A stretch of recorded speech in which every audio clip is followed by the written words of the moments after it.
Yung next process, guys, magkikid-kid na. Ano yung Tagalog niya, be? Magkikid-kid.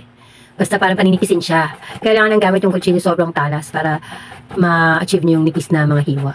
So, ganyan lang. Sobrang mabusisi talaga. Kaya hindi ko kaya. Kahit gusto ko mang pag-ulam ng ulam na ganito. Mahirap kasi nga, long process. Nakaranas na rin ako maganyan. Baka kapagod sa sa arms. And syempre, masama ko expert sa mga ganyan-ganyan.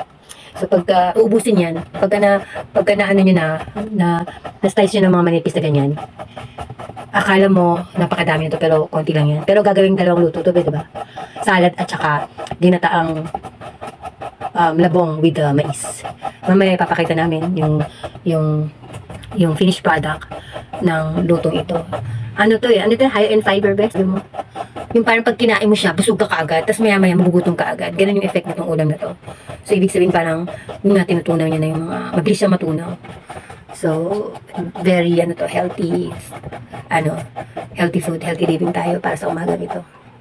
So, mamaya naman yung next process, guys.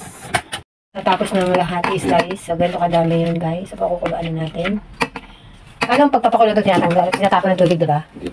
Hindi na? Hindi na ba ito? Ano na ginagawa mo, be? As in, nawawala yung pait niya? Ha? Be? Mawala na yung pait. Pag kumulo na?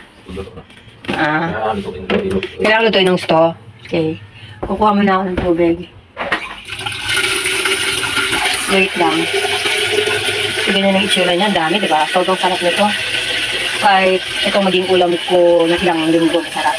Hindi nakakasawa. So, lalagyan natin ng tubig.